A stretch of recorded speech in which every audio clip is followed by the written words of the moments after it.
Welcome to Travel Made Simple, where I teach you step by step how to travel with less stress and more confidence. Today is part 6, where I'm going to go over a little bit of travel lingo and words that you may or may not be familiar with. First one is a layover. I actually get asked this question a lot, like what is a layover? It's basically when you have a stop in between your departure city and your final destination city. So say I'm flying from DFW to LAX and I have to stop in Denver. Denver would be my layover city. A red-eye flight is a super late or super early, depending on how you look at it, flight, and you'll land pretty early in the morning and your destination usually pretty tired. The concourse and terminal, this is basically different sections of the airport. Usually airlines are assigned certain terminals, so they really only operate out of those. Larger airports can have anywhere up to like 5 to 6 terminals. Small airports might just have one. But when you are flying out, especially those larger ones, you do need to know which terminal you are flying out of to be able to correctly find your gate. And your gate is where your airplane is actually parked. This is basically the front door to your airplane and how you actually get onto your flight. TSA PreCheck, this is a government program. You do have to apply in advance and pay a small fee, although a lot of credit cards will cover the fee, like the Capital One Venture card. The security lines are usually a little bit shorter and move a little bit faster. Immigration, also known as passport control. This is when you land in a new country, they look at your passport and they stamp it and they allow you into the country or don't allow you into the country. A lot of people use the word customs interchangeably, but these are actually two completely separate processes. So what is customs? Customs is where you declare items when you're coming into a country. So there's usually a list. So if you're carrying over $10,000 in cash or certain types of goods, then you have to claim them when you come into the country and letting them know what you're actually carrying. It's usually right after baggage claim. There's 2 doors, something to declare, nothing to declare. And if you have nothing to declare, you literally just walk through the door. And that's it. That's customs for the majority of people. Baggage claim is after your flight where you pick up your checked luggage. If you're doing carry-on only, you don't have to go to baggage claim. But if you did check luggage, you'll have to go to your assigned conveyor belt to pick up your checked bag. The overhead bin, this is on the plane, and this is where you store your carry-on luggage right above your seat on your flight. I also get asked a lot about check-in versus carry-on. A checked bag is one that you hand to the airline and they get your bag from your departure city to your destination.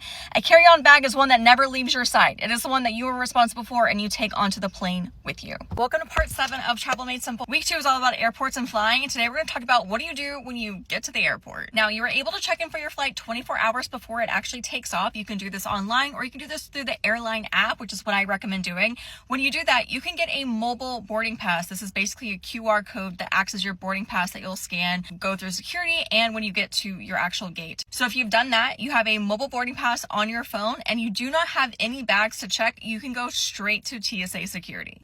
Now, if you have a bag to check, need to print a boarding pass. Maybe you have a mobile boarding pass, but you want to have the printed version as well. That's totally fine. You can do that. Or if you have any online check-in issues, this has happened to me a few times. Usually on international sites where I've been seated in the exit row, they won't let me check in online. They force me to check in at the airport and make sure I'm okay sitting in an exit row. So when you first get to the airport, you're going to want to stop at the airline that you're flying. You want to go to their check-in desk. You usually have to wait in line for a little bit of time. Although they do, a lot of them have little standalone kiosks now. You can actually print a bag tag as well as your boarding pass, which speeds up the process quite a bit. After you're done with the airline desk, then you head to TSA security. Now, when you get to security, there are going to be 3 lines. There's the standard line, there's the pre-check line, and then there's the clear line. Pre-check is a government program that you have to apply to ahead of time, go through a little bit of process, and then once you're approved, it lasts for 5 years. You've gone through this process and got your trusted traveler number, it should say pre-check on your boarding pass. Clear is a separate program that you can sign up for. You can actually have pre-check and clear if you want to. Again, you have to sign up and pay for this program. So if you're not in either of these programs, you're just going to go straight to the standard line. And now we get to what to expect at security. First thing is that you need a real ID to fly domestically. I covered this a little bit in my, I think, part 3 video, which is important travel documents, but just know that that is the policy as of now. And also now many airports don't even ask for your ID. They actually just scan your face,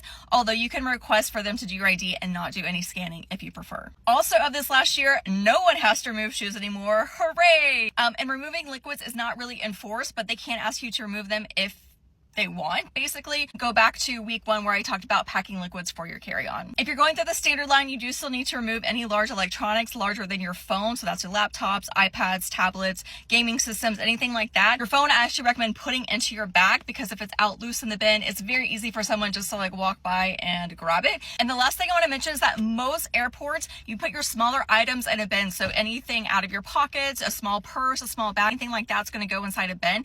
And then their larger bags just sit directly onto the conveyor belt and they go through the screening system. However, there are some airports, and I want to say Atlanta is one of them, where all bags all items go into separate bins. This will be pretty obvious because the bins at those airports are larger and everybody is doing it. But that's just one of the exceptions I've seen going through different airports. If you have any questions, put them down in the comments. Welcome to part 8 of Travel Made Simple. The last part we left off with getting through TSA security. So now you're in the airport terminal, and where do you go?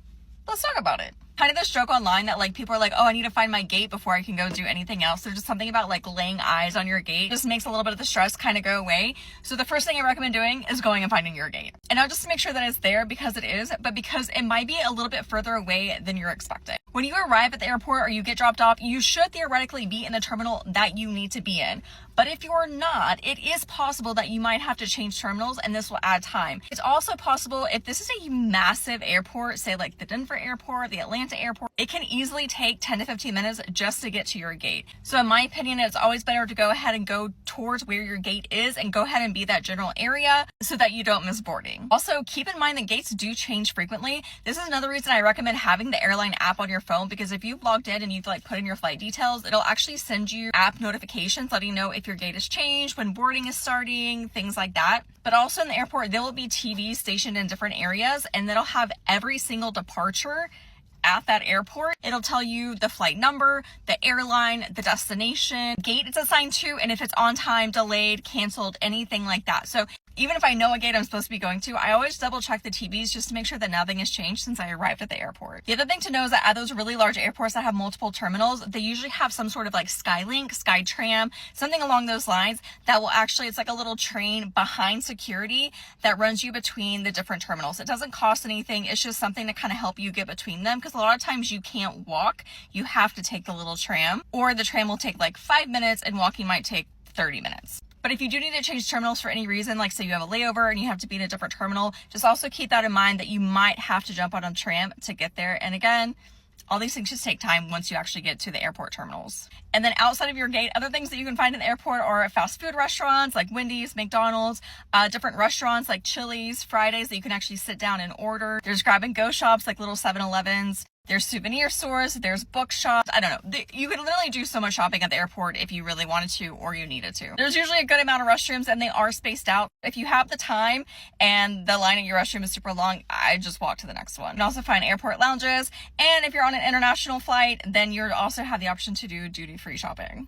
One thing that feels important to mention is that airport prices are higher than outside the airport, so just be prepared for that. That's just airport prices. I don't know, everything's just way more expensive. But I always take in my water bottle empty, and I fill up my water bottle at the water fountains in the terminals. But yeah, just something to keep in mind. If you're not used to going to airports and flying through them, just be aware of that.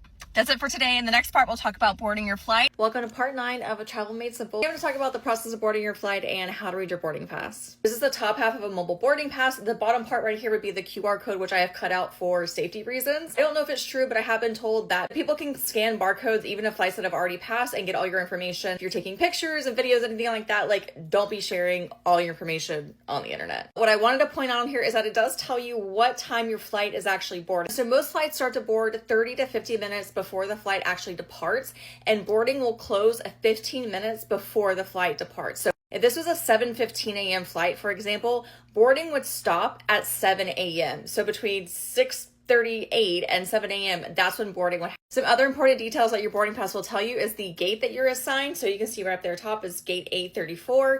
This is the seat number I was in, and I was assigned in group 6. So this is the order in which I get to board the plane. So how the order of boarding typically works is they'll start with pre-boarding. So they'll call up anyone who's flying with small children, anyone with disabilities who needs a little extra time to board the plane, active military, and first class passengers. Once that is done, then they'll call up the first group. Flying American Airlines, that starts with group 1, goes to group 1, 2, 3, 4, 5, 6, 7, 8 or 9 groups. And unless you fall into the category of those people who get to board during pre-boarding, you cannot board before your group number is called. Being in group 6, I have to wait until my group is called before I can go up and get in line and scan my boarding pass and actually get onto the plane. And annoyingly, what you will see are people who are in later groups crowding the gate area, like waiting for the group number to be called. If your group has not been called, do not get in the line. Cannot tell you how many times my group has been called and I found I've been got in line and stood behind someone who's not in my group. Like, they are not even boarding yet, but they are so close to literally the front that I thought that they were in line until they weren't moving. And then I was like, wait, are you boarding? And they're like, oh no. So that's just my biggest pet peeve. And at the end of the day, everyone's gonna get on the plane. Like, if you were there when boarding is happening, you are going to get on the plane. So like, don't let those other people stress you out. One major airline that does their boarding differently is going to be Southwest. They're actually assigned a group and a number. So like A40 or B30, something like that. And you'll actually line up in your area once they call your group. Board all of A group, and then the B group comes up, B1 through 60. They get in their area and they'll board them that way. But you're still essentially assigned a place in line, and that is the order in which that you board. And then once you get on the plane, you'll just look for your seat, row, and a number. Row 1 is going to be closest to the front of the plane where you actually board, and you'll go all the way back. So in this example, I was seat 22A, so that is row 22, so I had to go back 22 rows. You look up at the overhead compartment, there's little placards telling you the row that you're on, and then also give you an idea of which seat is which one. If you're really not sure, just ask a flight attendant because they can help guide you toward the correct seat. Follow along for more travel tips, and happy travels.